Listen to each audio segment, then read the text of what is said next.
Alhamdulillahi wa kafa wa salamun ala ibadihi alladhina istafa.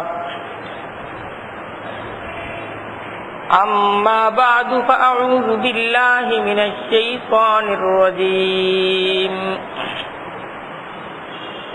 Bismillahirrahmanirrahim. وَإِذْ نَادَى رَبُّكَ مُوسَى أَنِ ائْتِ الْقَوْمَ الظَّالِمِينَ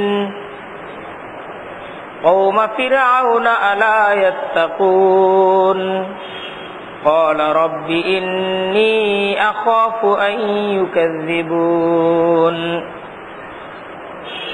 وَيَضِيقُ صَدْرِي وَلَا يَنطَلِقُ لِسَانِي فَأَرْسِلْ إِلَى هَارُونَ وَلَهُمْ عَلَيَّ ذَنبٌ فَأَخَافُ أَن يَقْتُلُونِ قَالَ كَلَّا فَاذْهَبَا بِآيَاتِنَا إِنَّا مَعَكُمْ مُسْتَمِعُونَ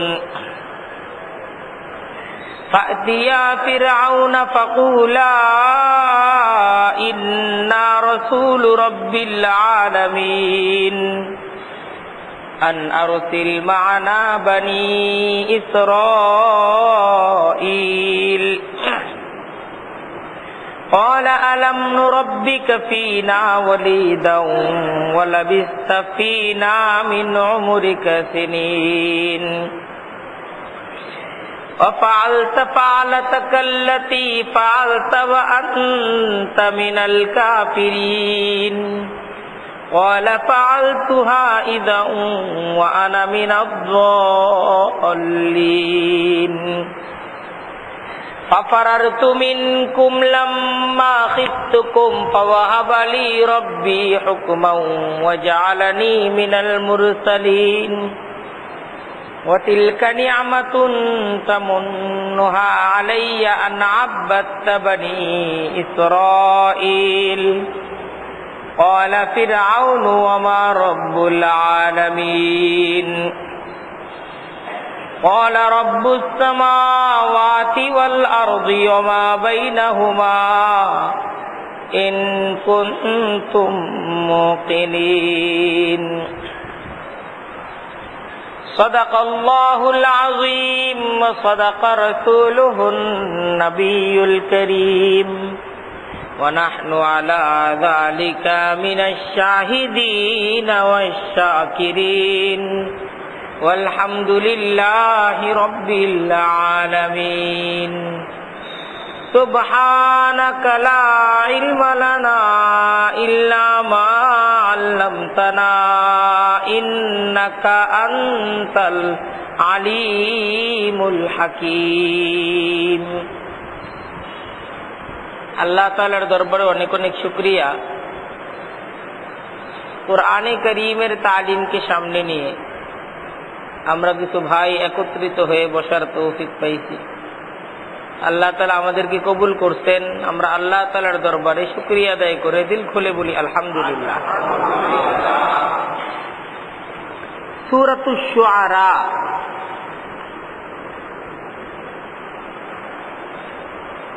এই সূরার আজকে দ্বিতীয় আলোচনা।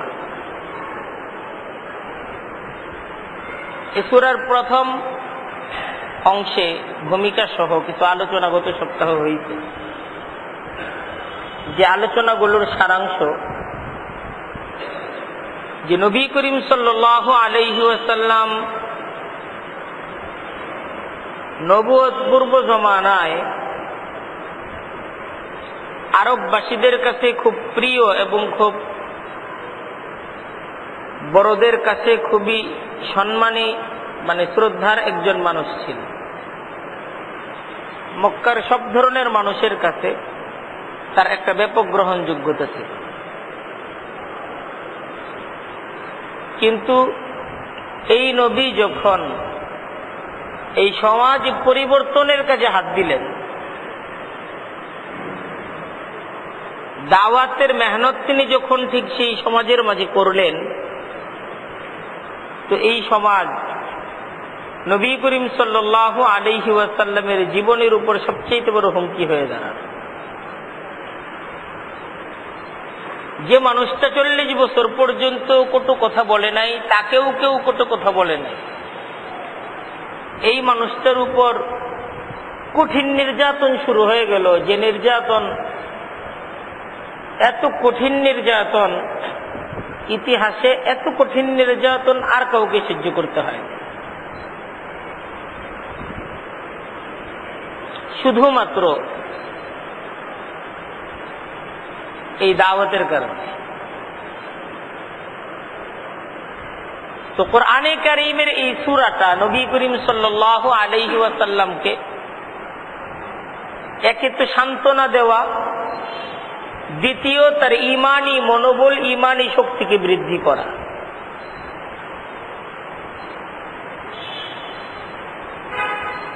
সাথে সাথে কাফেরদেরকে সতর্ক করাও উদ্দেশ্য। মহান রব্বুল আলামিন এই সূরার মাঝে অন্যান্য নবীদের ইতিহাসকে অনেকটা বিস্তারিতভাবে আলোচনা করছেন। 7 জন নবীর ইতিহাস এই সূরার মাঝে ধারাবাহিকভাবে আলোচনা করা হয়েছে। এই আলোচনার দ্বারা উদ্দেশ্য এই বিষয়টাকে উপস্থাপন করা, নবী করিম সাল্লাল্লাহু আলাইহি ওয়াসাল্লামের সামনে যে মেহনত আজকে এই সমাজের মাঝে আপনি করতেছেন, এটা এমন একটা মেহনত, এই মেহনতকে নিয়ে যারাই সমাজের মাঝে দাঁড়াইছে, নির্যাতন, নিপীড়ন, অত্যাচার তাদের সকলকেই সহ্য করতে হয়েছে।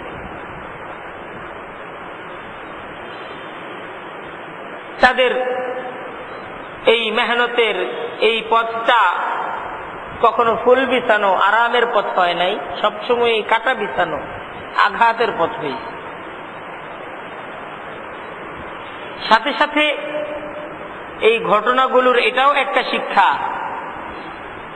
যে কুফরি শক্তি যত শক্তিশালী হোক,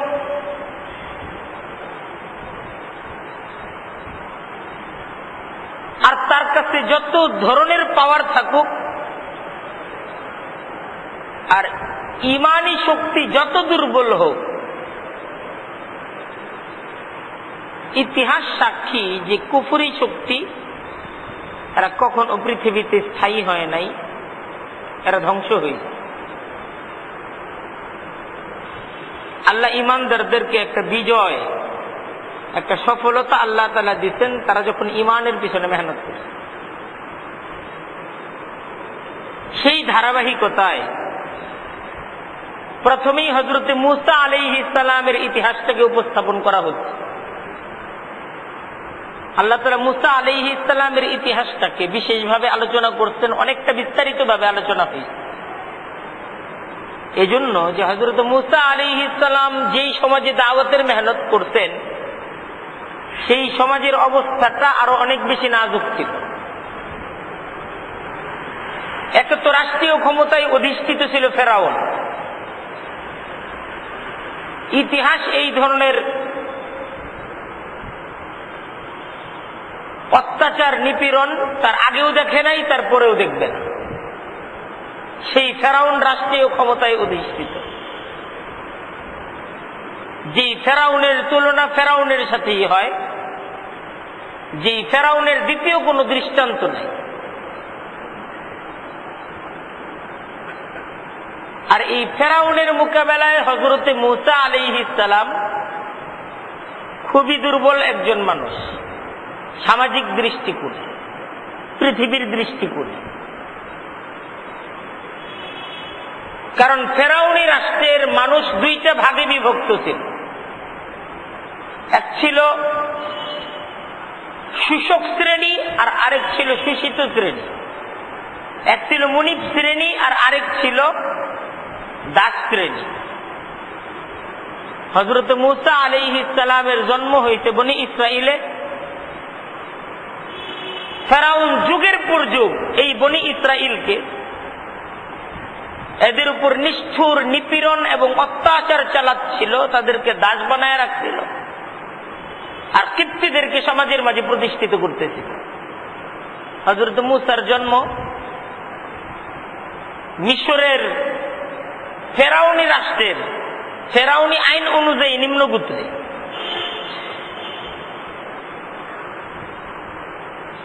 তারপর হযরত মূসা আলাইহিস সালাম তাকে লড়াই করতে হবে ফেরাউনের সাথে, কঠিন। সেই দৃষ্টিকোণ থেকে নবী করিম সাল্লাল্লাহু আলাইহি ওয়াসাল্লামের অবস্থান অনেক মজবুত।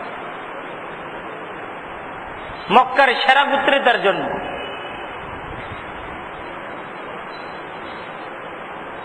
আর নবী করিমের সাথে মোকাবেলা করবে কারা?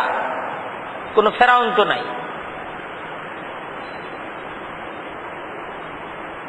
যারা নবীর সাথে মোকাবেলা করতেছে রাষ্ট্রীয়ভাবে তারা অনেক বেশি মর্যাদা সম্পন্ন, সম্মানী, বিশেষ ক্ষমতার অধিকারী এমন কেউ না। এরা সমাজের দুষ্ট প্রকৃতির নেতৃস্থানীয় কিছু ব্যক্তি। পূর্ণ সমাজ শুধুমাত্র তাদের আক্রমণ থেকে, তাদের নির্যাতন থেকে বাঁচার জন্য তাদেরকে কিছু বলে না, কিন্তু আসলে এই সমাজে তাদের ভিন্ন কোনো প্রভাব নেই।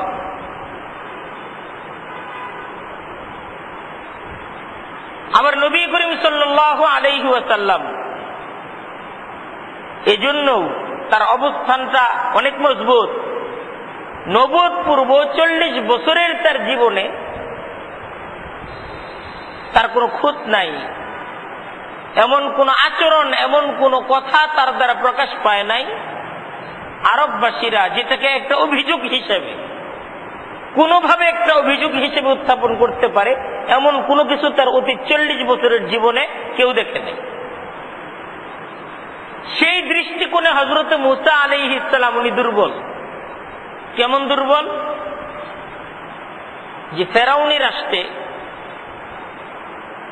তিনি তার 30 বছরের জীবন কাটাইছেন ইতিপূর্বে। তারপর 10 বছর গিয়ে মাদায়ান থাকতেন।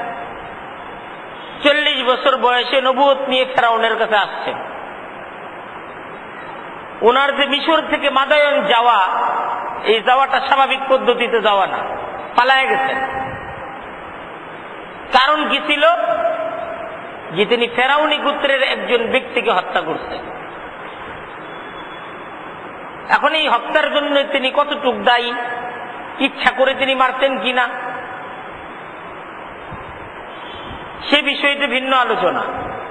কিন্তু হযরত মূসা আলাইহিস সালাম তিনি একজন অপরাধী, অপরাধ করার পর মিশর থেকে পালিয়ে তিনি মাদায়ান চলে গেছেন। 10 বছর মাদায়ান থাকার পর তিনি যখন আবার মিশরে আসতে চান, তখন আল্লাহ তাআলা তাকে দায়িত্ব দিয়েছেন যে তোমার তো মিশরে যে যাবা একটা দায়িত্ব নিয়ে যেতে হবে। দায়িত্বটা কি? ফেরাউনকে দাওয়াত দিতে হবে। হযরত মূসা আলাইহিস সালাম যে ফেরাউনের সাথে মোকাবেলা করবেন, ফেরাউনকে দাওয়াত দিবেন, উনি দুর্বল। নিজ অতীত অপরাধের কারণে তিনি দুর্বল। নবী করিম সাল্লাল্লাহু আলাইহি ওয়াসাল্লামের জীবনে এমন কোন দুর্বলতা নাই। আল্লাহ তাআলা নবী মুহাম্মদুর রাসূলুল্লাহর কাছে, সাহাবা একরামদের কাছে কুরআনে কারীমের এই সূরা নাযিল করে দেখাচ্ছেন যে দুর্বল মূসা শক্তিধর ফেরাউনের সাথে যখন মোকাবেলা হইছে, এই দুর্বল মূসার সাথে শক্তিধর ফেরাউন টিকে নাই। কারণ আল্লাহ যার পৃষ্ঠপোষক হয় তাকে কেউ পরাজিত করতে পারে না। সুতরাং এই মক্কায় আজকে যে সত্য আর মিথ্যার লড়াই চলতেছে, এই লড়াইয়ের মাঝে নিশ্চিতভাবেই সত্যপন্থীরা বিজয়ী হবে, মিথ্যা টিকবে না।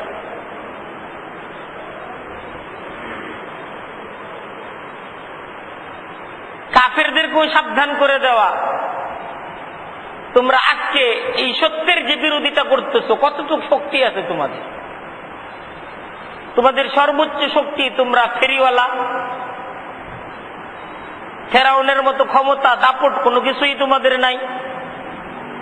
তোমাদের রাষ্ট্রের মাঝে তোমাদের সর্বোচ্চ সম্মান হলো এই যে তোমরা কাবার খাদেম, বাইতুল্লাহ কমিটির তোমরা মেম্বার, তোমরা পৃথিবীর যেখানেই ব্যবসা বাণিজ্য করতে যাও, লোকেরা তোমাদেরকে মর্যাদা করে, সম্মান করে, তোমাদের পণ্য কিনে। এতটুক ফেরিওয়ালার বাহাদুরি নিয়া তোমরা মুহাম্মদুর রাসূলুল্লাহর মোকাবেলা করো, যেই মানুষটার অতীত 40 বছরের জীবন ক্লিন, কোনো ত্রুটি নাই। ফেরাউনি তো পারে নাই মূসার সাথে, তার দুর্দান্ত প্রতাপ আর দাপট সহ পারে নাই, তোমরা পারবা কেন? এই তাদেরকে হযরত মূসা আলাইহিস সালামের ঘটনা শোনানো হচ্ছে, মুমিনদেরকে শোনানো হচ্ছে ঈমান বাড়ার জন্য, সান্ত্বনা গ্রহণ করার জন্য, আর এই দাওয়াতটাই কাফেরদের জন্য সতর্ক করার জন্য।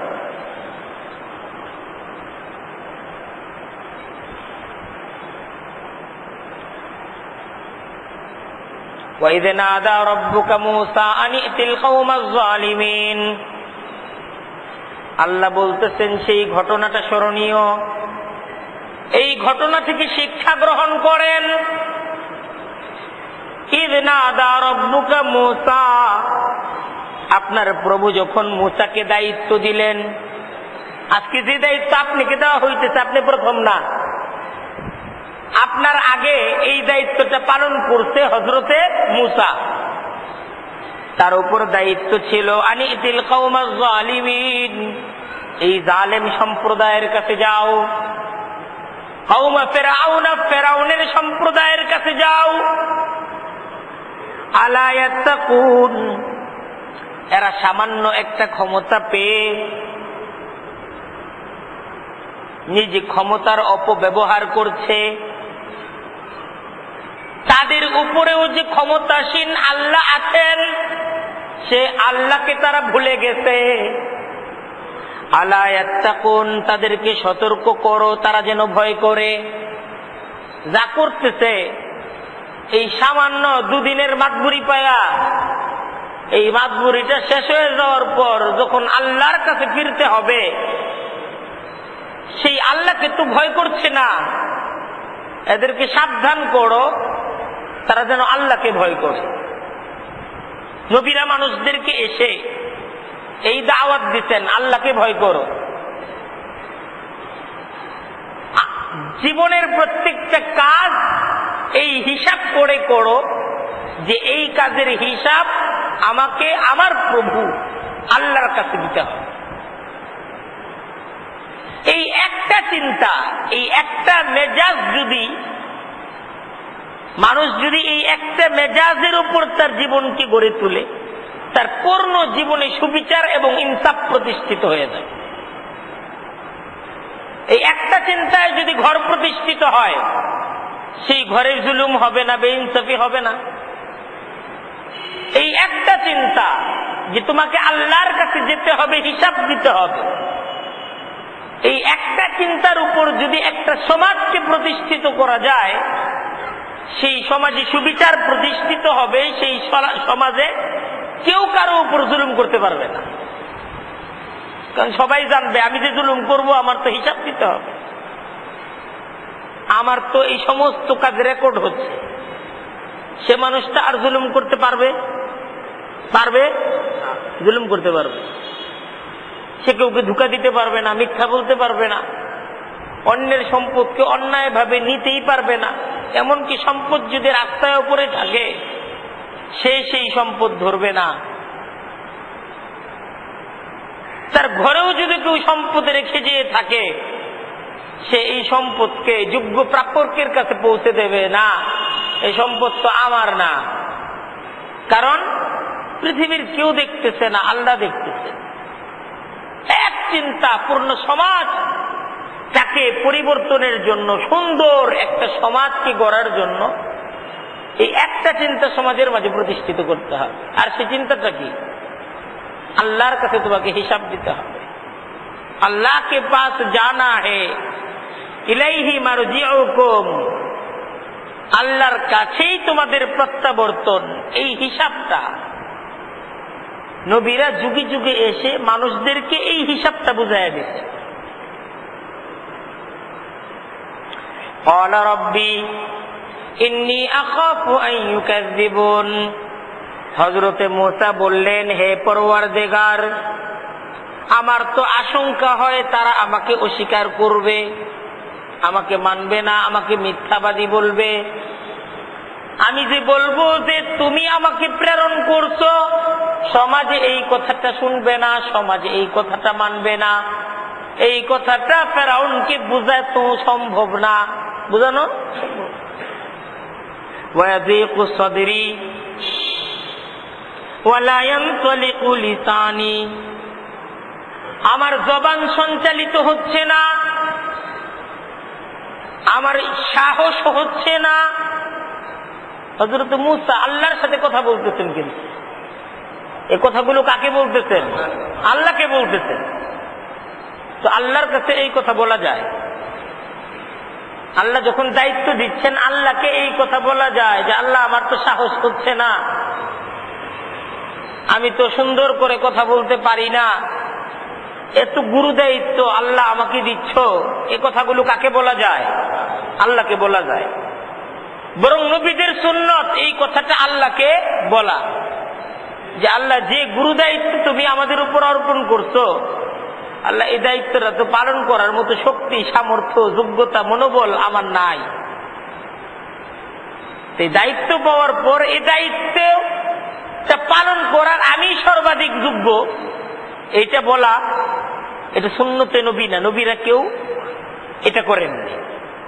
নবীরা করতেন কি, যখন নবুয়তেও পাইছেন, সর্বোচ্চ সম্মান নবুয়ত, এটাকে পাওয়ার পরও নবীরা আল্লাহর কাছে নিজের দুর্বলতা প্রকাশ করতেন, যে আল্লাহ আমি তো দুর্বল, আমার সাহস কম, আমার কথার শক্তি কম, আরসিল ইলা হারুন, আমার একজন সহযোগী দাও, একা যাইতে ভয় পাইতেছি, একজন সহযোগী দাও। তারপর আল্লাহর কাছে এইটাও বলে ফেললেন, ওয়ালাকুম আলাইয়া যামবুন, আমার তো ফেরাউনের কাছে যে যাব, আমি তো অপরাধী, আমি তো হত্যা মামলার আসামি। আল্লাহর কাছে বললেন, ফাখাফু আন ইয়াকতুলুন, আমি যে তারে আপনার দিকে ডাকবো, আমার তো ভয় হইতেছে তারা আমারে ফাঁসি দেবে, ইয়াকতুলুনি, আমাকে হত্যা করবে। তো আল্লাহর কাছে যখন হযরতে মূসা নিজের পূর্ণ অবস্থাটাকে, পূর্ণ মনোভাবটাকে ব্যক্ত করলেন, নিজের দুর্বলতাগুলোকে বললেন, ক্বালা কাল্লা, আল্লাহ বলবেন না না, তোমার কোনো ক্ষতি হবে না। ফাযহাবা বিআয়াতিনা, আমার আয়াতগুলোকে নিয়ে তুমি যাও। ইন্না মাআকুম মুস্তামিউন, তোমাদের সাথে আমি থাকব, প্রত্যেকটা কথা আমি নিজে শুনব। দেখেন, নবুয়ত আল্লাহ নিজে দেন। আল্লাহ নিজে যখন কাউকে কোনো দায়িত্ব দেন, সে দায়িত্ব পালন করার জন্য আল্লাহ নিজে নিজের রহমত তার সাথে পাঠায় দেন। আর যে নিজে প্রার্থী হয়ে দায়িত্ব গ্রহণ করে, আল্লাহ তাআলা তার থেকে নিজ রহমতকে ফিরায় নেন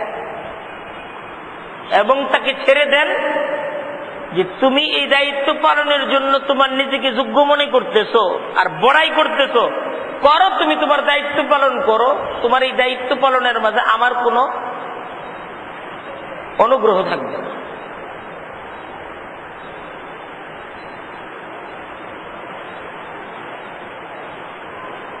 ইসলামের শিক্ষা, দায়িত্ব আসলে নিজের দুর্বলতা সমস্ত কিছুকে স্বীকার করে নিজের সর্বোচ্চ ত্যাগ তিতিক্ষার দ্বারা দায়িত্ব পালন করা। কিন্তু দায়িত্ব চাওয়ার সিস্টেম নবীরা শিখান নাই, শিখাইছেন চাওয়া শিখান।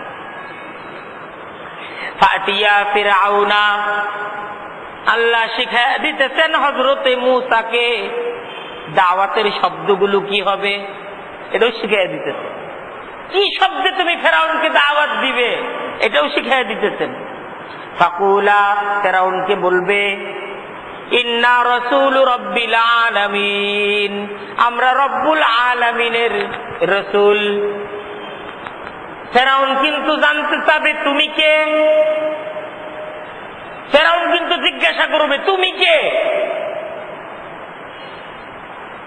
তো তখন জবাব দিবে ইন্না রাসূল রব্বিল আলামিন, আমরা রব্বুল আলামিনের দূত, আমরা রব্বুল আলামিনের দূত।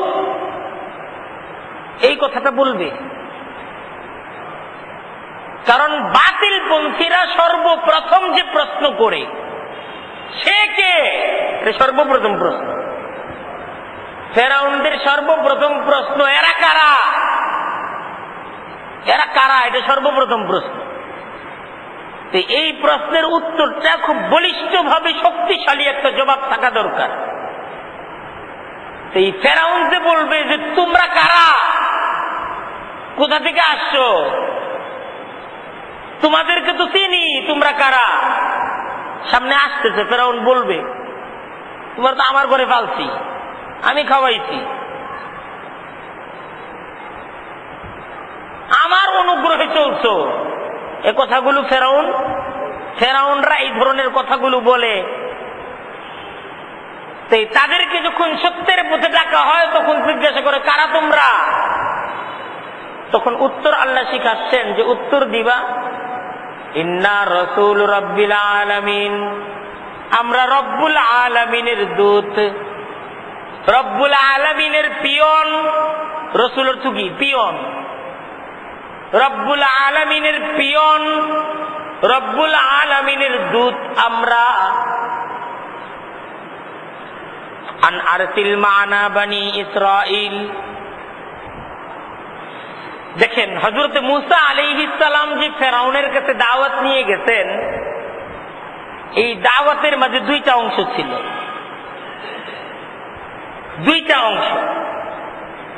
একটা অংশ তো ফেরাউনকে দাওয়াত দেওয়া, ফেরাউন আল্লাহকে ভয় করো, এটা একটা অংশ। আর দাওয়াতের দ্বিতীয় অংশ যে বনি ইসরাঈলদের উপর তুমি যে নির্যাতন করতেছ, যে অন্যায় জুলুম করতেছ, এই জুলুমকে বন্ধ করো। কোন কারণ ছাড়া, কোন যুক্তি ছাড়া ফেরাউন শুধুই মাত্র তার ক্ষমতাটাকে টিকিয়ে রাখার জন্য তার দেশের জনগণকে দুইটা ভাগে বিভক্ত করছে। একটা ভাগ বনি ইসরাঈল, এদের উপর নির্যাতন চালাইছে, আর আরেকটা ভাগ হলো কিপ্তি, এদেরকে প্রতিষ্ঠিত করছে। তো হযরত মূসা আলাইহিস সালাম স্বাভাবিকভাবেই বনি ইসরাঈলের সন্তান। বছরের পর বছর বনি ইসরাঈলের উপর ফেরাউনের নির্যাতন চলছে। হযরত মূসার ফেরাউনের কাছে একটা আবদার ছিল যে বনি ইসরাঈলের উপর নির্যাতন বন্ধ করো, অন্তত পক্ষে বনি ইসরাঈলদেরকে মুক্ত করে দাও, এরা অন্য কোথাও চলে যাক। আন আরসিল মা'না বনি ইসরাঈল, বনি ইসরাঈলকে আমি মুক্ত করতে চাই, আমার সাথে দিয়ে দাও, এদেরকে নিয়ে অন্যত্র চলে যাও। তো হযরত মূসা আলাইহিস সালাম বলিষ্ঠভাবে প্রতাপশালী বাদশা ফেরাউনকে যখন এই দাওয়াত দিলেন, কঠিনভাবে যখন সত্যের উচ্চারণ ফেরাউনের রাষ্ট্রে হইল, কল ফেরাউন বলল আলাম নুরাব্বিকা ফীনা ওয়ালিদান, মূসা তুমি কে? আমি তো তোমাকে শিশু অবস্থায় আমার ঘরে লালন পালন করছি। ওয়ালাবিস্তা ফীনা মিন উমরিকা সিনিন, তোমার জীবনের বড় একটা অংশ কিন্তু তোমারে আমি পালছি। আমার দেওয়া পোশাক তুমি পরছো, আমার দেওয়া খাবার তুমি খাইছো,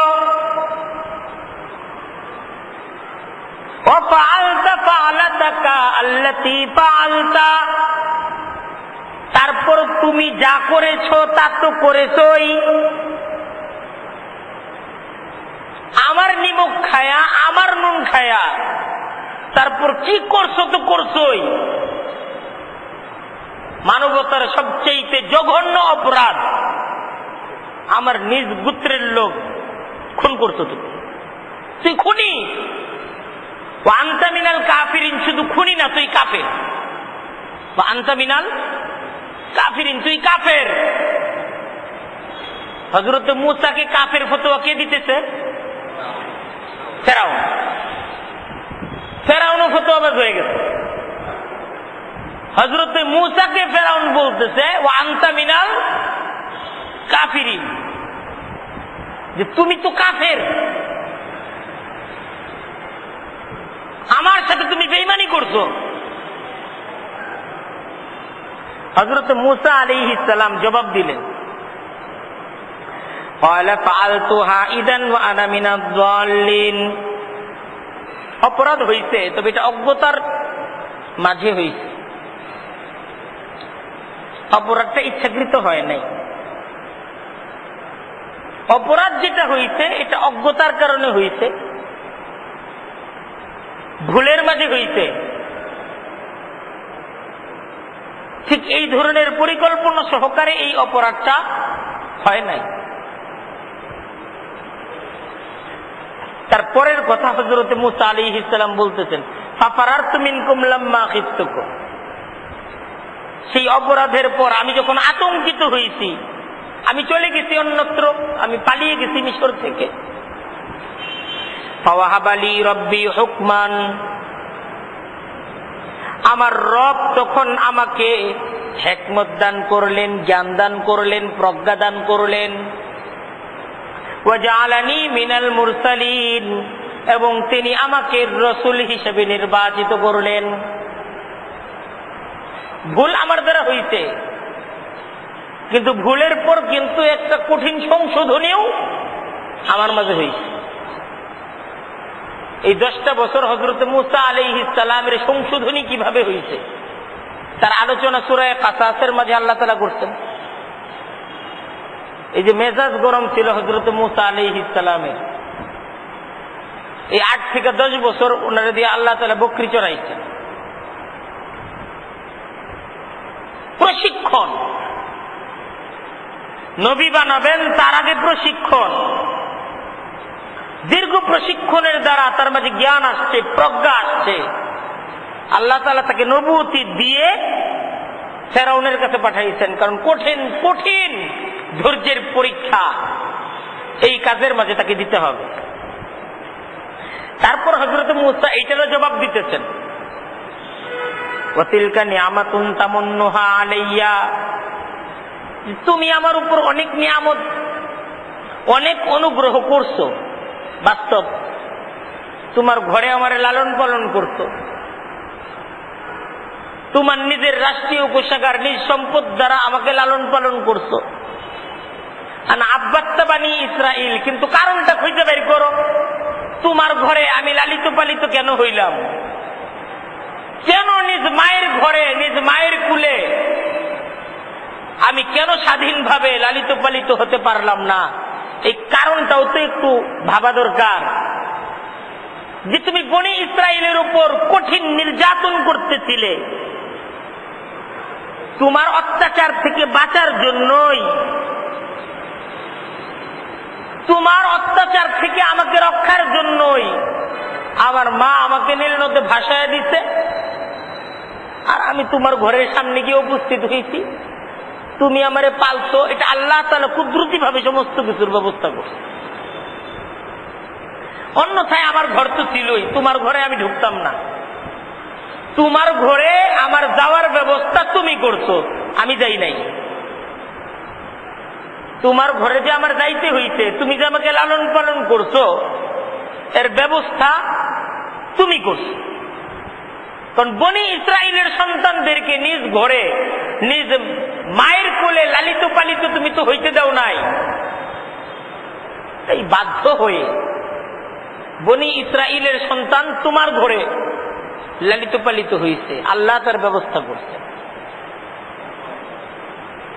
আসল কারণ দেখো, আব্বাত্তা বানি ইসরাইল, বনি ইসরাইলের উপর কি কঠিন নির্যাতন তোমার দ্বারা হইছে।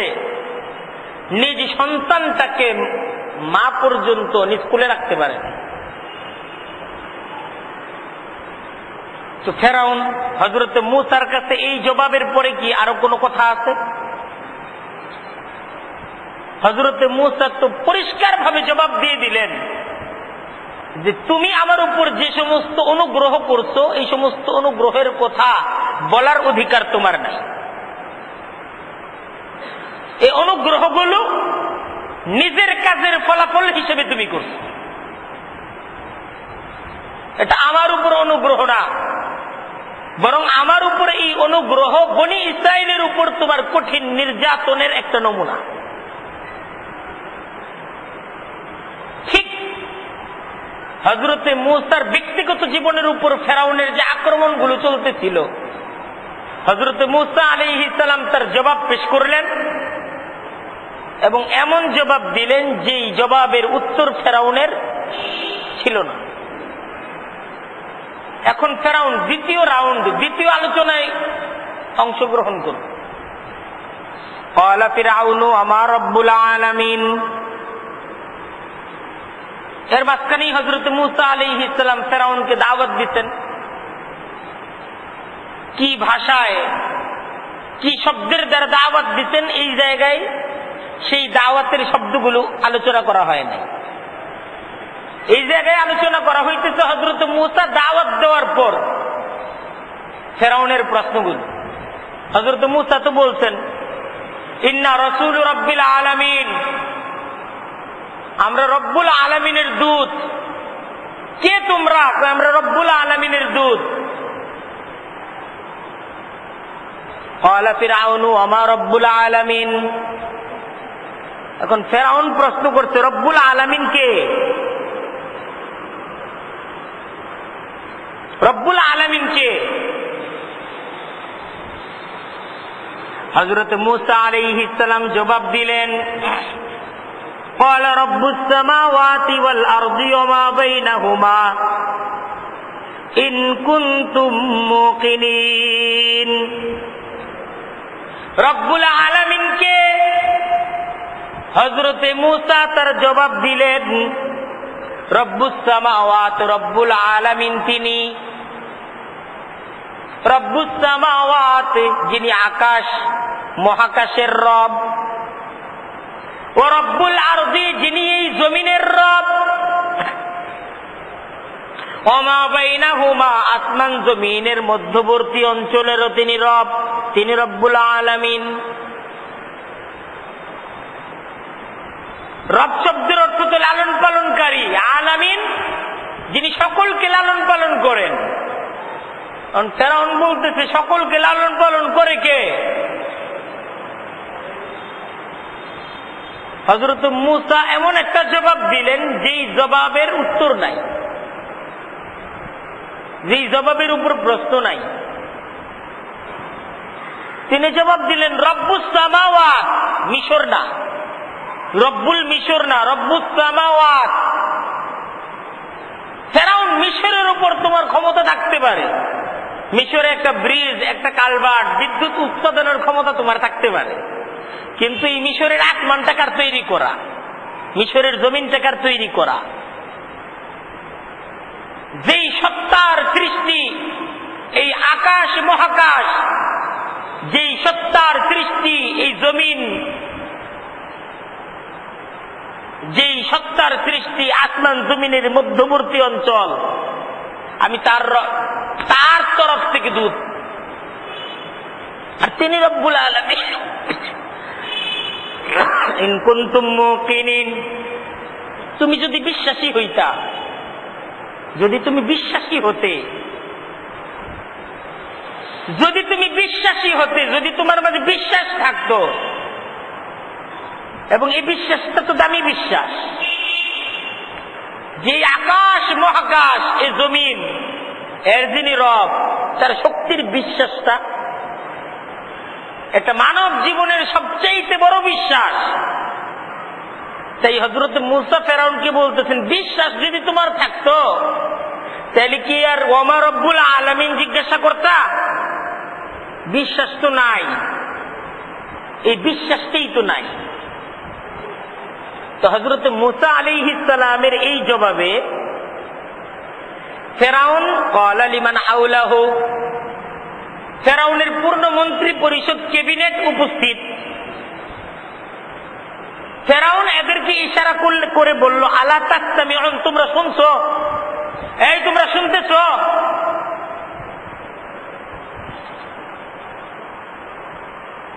তোমরা শুনতেছো নাকি? কি বলে? মানে এখন এই কথার উত্তরটা ফেরাউন নিজে দিতে পারতেছে না।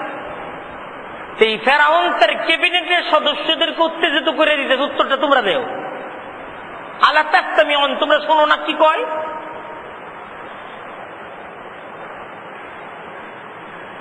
আমার সামনে বসে কি সমস্ত কথা বলে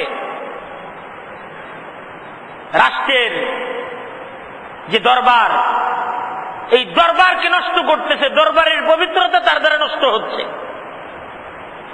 যে ওই মূসা আমার ঘরে লালিত পালিত হইছে, আর সে আমার গল্প শোনায় আসমান জমিনের রব তারে পাঠাইছে,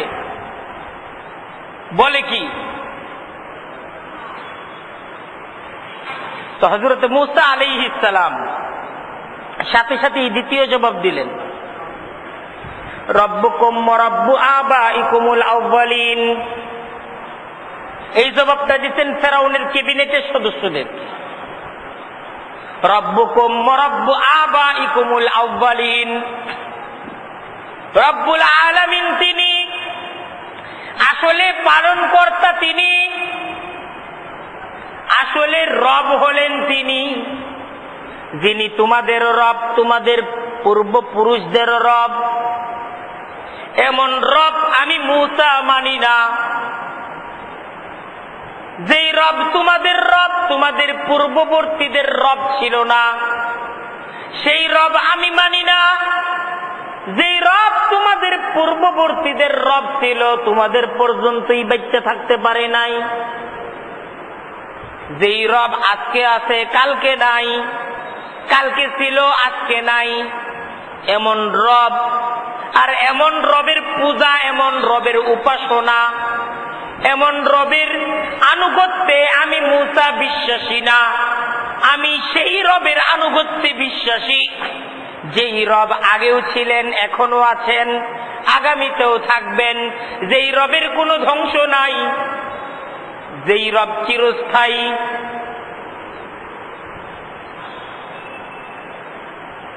যে রব চিরস্থায়ী, আমি মূসা মনে করি রব হিসেবে তাকে মানা দরকার। আর যেই রব ক্ষণস্থায়ী, তোমাদের পূর্বপুরুষদের রব আর তোমাদের রব এক না। তোমাদের পূর্বপুরুষরা পূর্ববর্তী ফেরাউনের পূজা করত, পূর্ববর্তী ফেরাউনের তেল মালিশ করত, তেলা মাথায় তেল দিত, আর তোমরা এ যুগের ফেরাউনের তেলা মাথায় তেল দিতেছ, তেল মালিশ করতেছ, এর পূজা করতেছ। এই পূজা আমি মূসা করি না, এই পূজায় আমি মূসা বিশ্বাসী না। বিষয়টা বুঝার,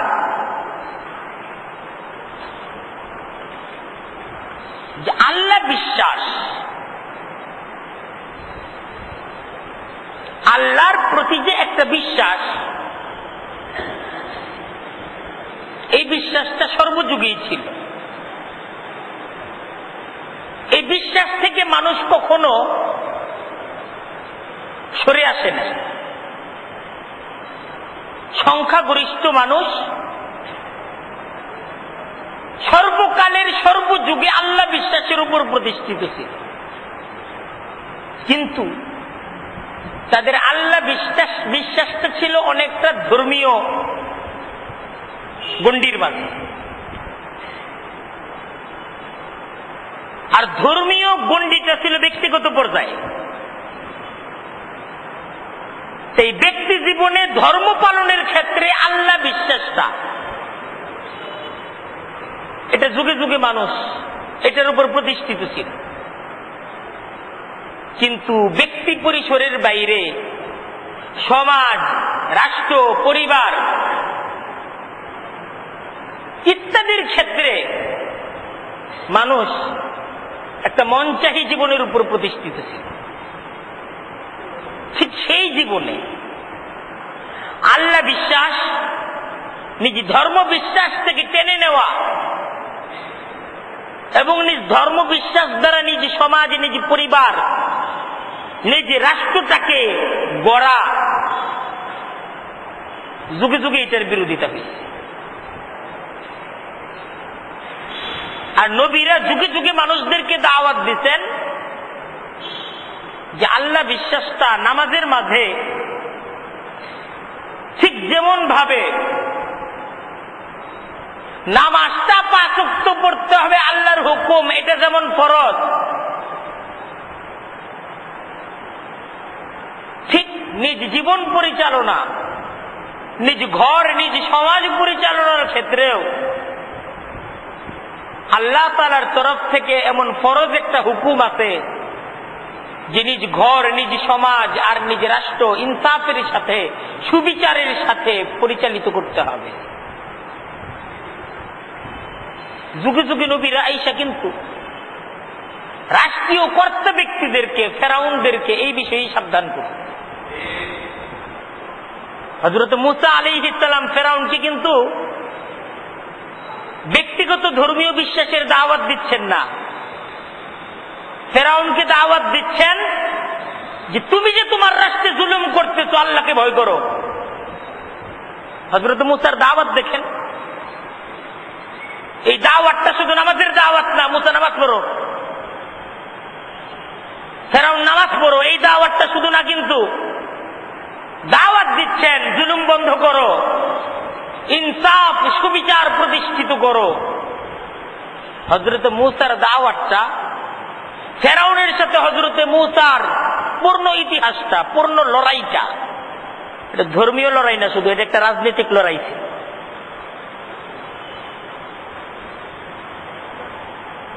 এটা একটা রাষ্ট্রীয় লড়াই ছিল। হযরত মূসার দাওয়াতটা ফেরাউনি রাষ্ট্রের বিপক্ষে ছিল। ব্যক্তিগত পর্যায়ে কিছু ইবাদতের জন্য মানুষদেরকে ডাকবে, এতে ফেরাউনের তেমন মোকাবেলা ছিল না। ফেরাউনের মোকাবেলা ছিল যে হযরত মূসা আলাইহিস সালাম ফেরাউনি রাষ্ট্রের ভিতের উপর আক্রমণ করবে।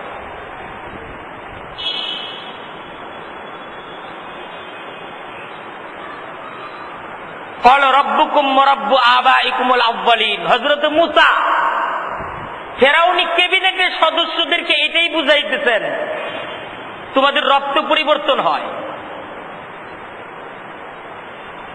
রাষ্ট্রের প্রেসিডেন্ট যখন পরিবর্তন হয়, দেখেন ফেরাউন কিন্তু ফেরাউনের মূল নাম ছিল না, ফেরাউন কিন্তু মিশরের প্রেসিডেন্টের উপাধি হলো ফেরাউন। এই যে ফেরাউন হয়, মিশরে যে ফেরাউন হয়, অর্থাৎ মিশরে যে প্রধানমন্ত্রী হয়, তোমরা তার পূজা করো। প্রধানমন্ত্রী পরিবর্তন হয়, তোমাদের পূজাও পরিবর্তন হয়। প্রধানমন্ত্রী পরিবর্তন হয়, তোমাদের দেশও পরিবর্তন হয়। হযরত মূসা আলাইহিস সালাম রাষ্ট্রীয় দায়িত্বশীলদেরকে বুঝাচ্ছেন, না, এই রব আমি মানি না। যে ফেরাউন পরিবর্তন হবে, নীতির পরিবর্তন হবে, ফেরাউন পরিবর্তন হবে, আইন পরিবর্তন হবে, ফেরাউন পরিবর্তন হবে, তোমাদের উপাস্য পরিবর্তন হবে, এমন উপাস্যের পূজা আমি মূসা করি না, এবং এমন উপাস্যের পূজা এটাকে আমি স্বীকারও করি না, বরং সেই উপাস্যের পূজা করো যেই উপাস্য তোমাকে সৃষ্টি করতে, আসমান সৃষ্টি করতে, জমিন সৃষ্টি করতে, যেই উপাস্য আগেও ছিলেন, এখনো আছেন, থাকবেন, যার কোনো মৃত্যু নাই, যিনি চিরস্থায়ী।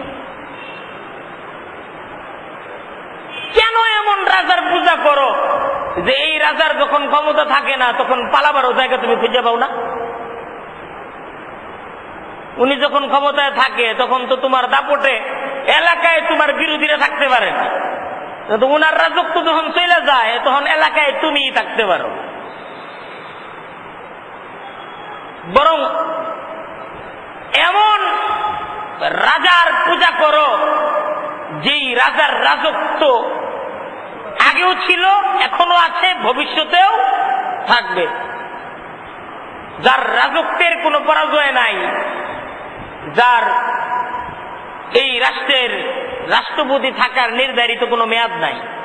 যতদিন পৃথিবী আছে, পৃথিবী যখন ছিল না তখনও তিনি রাজা ছিলেন, পৃথিবী তৈরি হয়েছে এখনো তিনি রাজা, এই পৃথিবী ধ্বংস করে দিবেন তারপরও তিনি রাজা থাকবেন। থাকবেন না? তার উপাসনা করো। নিজের জীবনের রক্ত যদি এত সস্তা হয়, দিতে ইচ্ছা হয়, তার জন্য দাও, আল্লাহর জন্য দাও। হযরত মূসা আলাইহিস সালাম যখন এই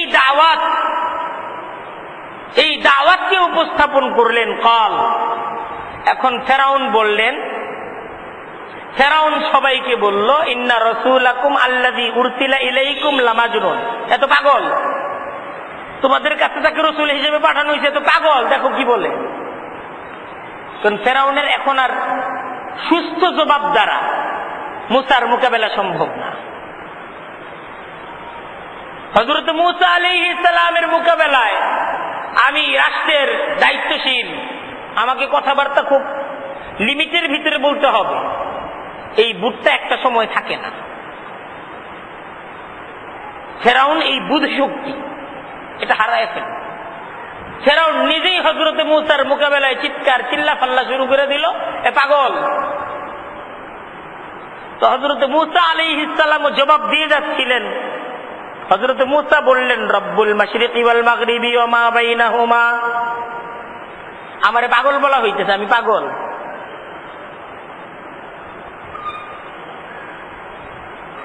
এই সামান্য একটা ভূখণ্ডের মালিক তুমি ফেরাউন, খুব ছোট একটা, খুবই ছোট একটা এলাকার মালিক তুমি ফেরাউন। এই ছোট একটা এলাকার মালিক হইয়া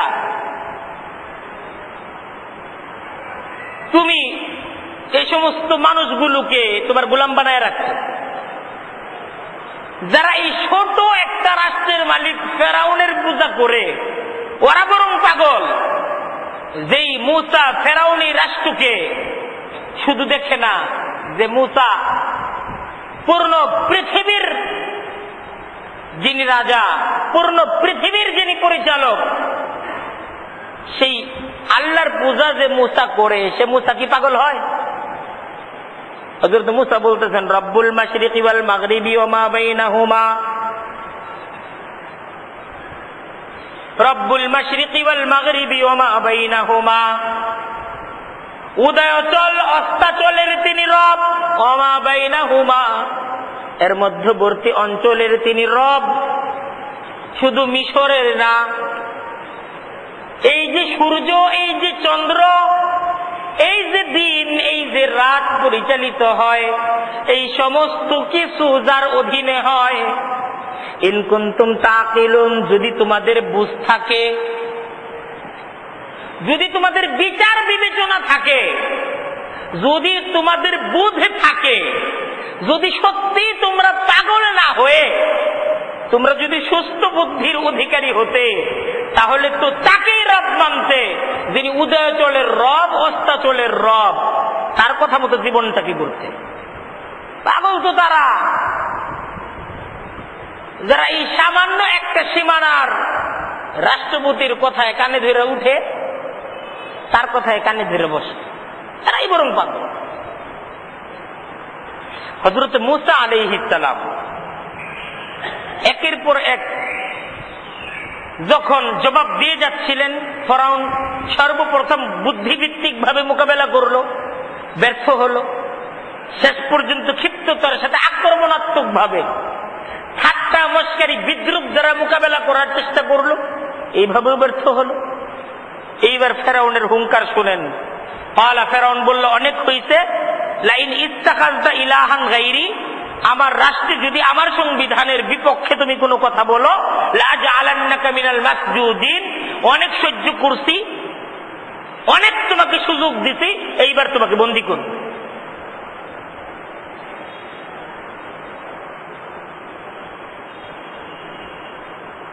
আমরা আমাদের রাষ্ট্রের নীতি পরিবর্তন করতে পারি না। হযরত মূসা আলাইহিস সালাম তো বলতেছেন যে সব পরিবর্তন করতে হবে। পুরনো রাষ্ট্রটা রব্বুল আলামিনের উপর আস্থার ভিত্তিতে পরিচালিত হইতে হবে। এটা কার কথা? এটা ফেরাউনের কথা। এই কথাটা কার কথা? হযরত মূসা আলাইহিস সালামের কথা। হযরত মূসা বলতেছেন, আমি রব্বুল আলামিনের দূত, যা করো ঠিক আছে, আল্লাহর উপর আস্থার ভিত্তিতে করো, আল্লাহর উপর বিশ্বাসের ভিত্তিতে করো, আল্লাহকে ভয় করে প্রত্যেকটা কাজ করো। এই শিক্ষাটা কে দিচ্ছেন? হযরত মূসা। ফেরাউন বলতেছে এটা আমাদের সাথে সাংঘর্ষিক, এটা সম্ভব না। তোমাকে রাজপথে কথা বলার অধিকার দেওয়া হবে না। যখন দেখলো কথাবার্তা বলতে বলতেছে লাইনের বাইরে চলে যেতেছে, কইতেছে লা জাআলান্নাকা মিনাল মাসজুনিন, তোমাকে বন্দী করব। হযরত মূসা আলাইহিস সালাম ফেরাউনের কঠিন শব্দের উচ্চারণ, ফেরাউনের কারাগার তো এমন কঠিন কারাগার, পৃথিবীতে আর কেউ ফেরাউনি কারাগার তৈরি করতে পারবে। ফেরাউনি কারাগারে শাস্তি প্রদান করার আলোচনা কোরআনে কারিমে আছে। ফেরাউনি কারাগারে শাস্তি প্রদান করা হতো জীবন্ত মানুষের হাত পা পেরেক দিয়ে তাকে উত্তপ্ত মরুভূমির মাঝে শোয়া রাখা হইত। এটা ছিল ফেরাউনি কারাগারের সর্বনিম্ন শাস্তি। যেই শাস্তি এটা ফেরাউন তার প্রিয়তমা স্ত্রী হযরত আসিয়াকে এই শাস্তি দিচ্ছে। আসিয়া এই সর্বনিম্ন শাস্তি। আর এর চাইতে কঠিন শাস্তি তো ছিলই, যে গরম তেলের মাঝে মানুষদেরকে নিক্ষেপ করা হয়েছে। হযরত মূসা আলাইহিস সালাম এই পর্যায়ে এসে ফেরাউনকে বললেন, আওয়ালাউ জিতুকা বিশাইইম মুবিন, ফেরাউন আমি যদি প্রমাণ করতে পারি যে আমি আসলেই রব্বুল আলামিনের তরফ থেকে আসছি।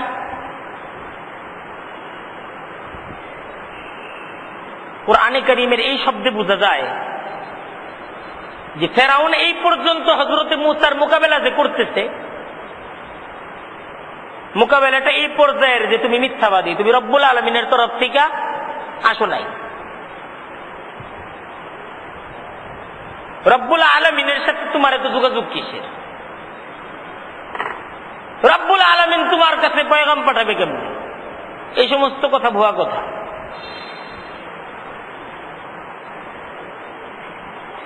তো হযরত মূসা যখন বললেন যে আমি যদি প্রমাণ করে দেখাইতে পারি, আমি যদি তোমাকে দেখাতে পারি বিশাইইম মুবিন, সুস্পষ্ট কোন দলিল, কোন প্রমাণ। এই পর্যায়ে ফেরাউন এসে বলল, ফাতি বিহি ইন কুনতা মিনাস সাদিকিন, যদি তুমি সত্যবাদী হও, কি দলিল তোমার কাছে আছে দেখাও।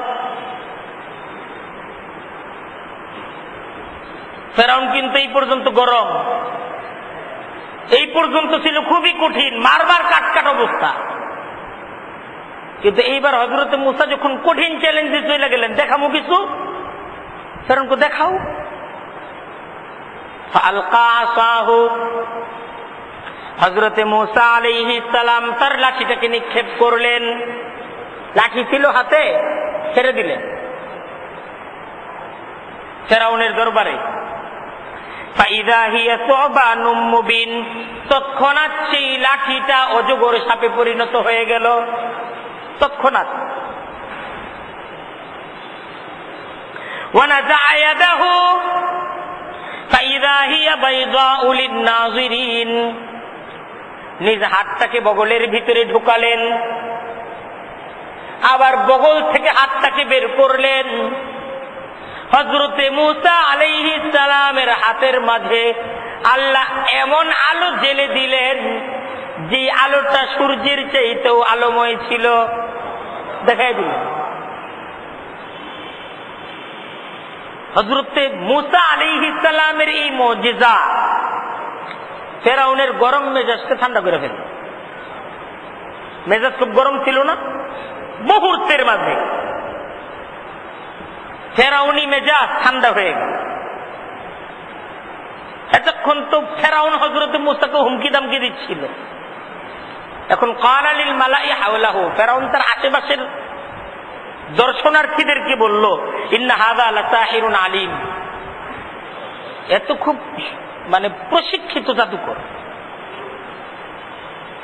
ইউরিদু, সে চায়, এই জাদুকরের পরিকল্পনা হলো আন ইউখরিজাকুম মিন আরদিকুম বিসিহরিহি, সে জাদুর দ্বারা তোমাদেরকে তোমাদের দেশে থাকতে দিবে না। আন ইউখরিজাকুম, সে তোমাদেরকে বের করে দেবে, মিন আরদিকুম, তোমাদের এই জমি থেকে। এই জমিনে মুসা যদি এই জমিনের রাষ্ট্রপতি হয়ে যায়, দায়িত্ব পেয়ে যায়, তোমরা থাকতে পারবা না, বের করে দিব তোমাকে। এই দেশে মুসা যদি ক্ষমতায় চলে আসে, তোমরা থাকতে পারবা না, যাইবা কই? নিজেরা চিন্তা করো। ফামাযা তা'মুরুনি, ফেরাউন তার লোকদেরকে বলতেছেন, আমি কি করব? আমারে তোমরা কি বলো, আমি কি করতে পারি তোমাদের জন্য?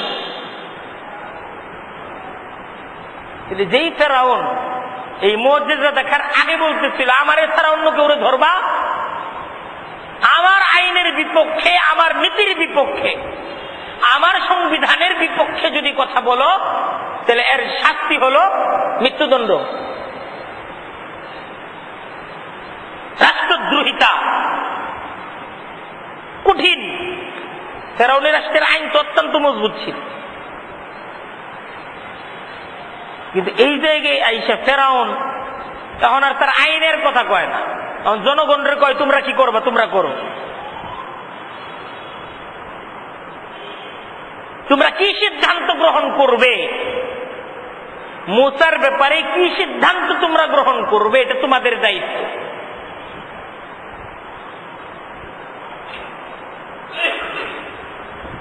তো ফেরাউনের যারা অনুসারী ছিল, ফেরাউনের তো বিশাল অনুসারী, বিশাল জনপ্রিয়তা ছিল মিশরে।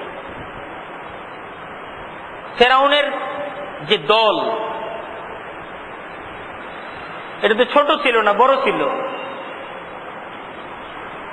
হযরত মূসা আলাইহিস সালাম ছোট ছিলেন। হযরত মূসা আলাইহিস সালামের অনুসারী সংখ্যায় অনেক কম ছিল, আর ফেরাউনের অনুসারী সংখ্যায় তার চেয়ে কয়েক ডবল বেশি ছিল। লোকবল কম ছিল না ফেরাউন। তারা সবাই ফেরাউনকে বলল, আরজি আখাহু, মূসাকে এবং মূসার ভাইকে আটক করেন, এদেরকে আটক করেন, কারণ এই মুহূর্তে মূসাকে হত্যাও করা যাবে না, কারণ পূর্ণ দেশে মূসার এই সমস্ত কাজের খবর ইতিমধ্যে ছড়ায় গেছে।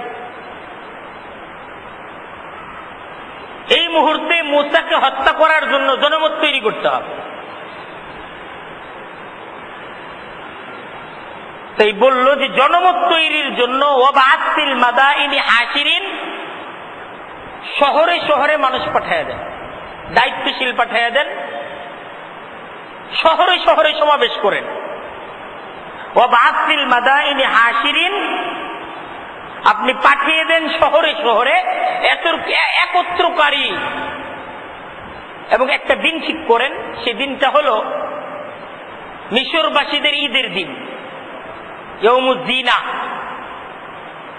সেদিন সবাই মেলা উপলক্ষে এমনি শহরে আসবে, সেই দিন একটা বিশাল সমাবেশ দেন, এবং সেই সমাবেশে মূসা এবং মূসার যারা অনুসারী তাদের প্রকৃত অবস্থা তাদের উপস্থিতিতে দেশবাসীর কাছে উন্মোচন করে।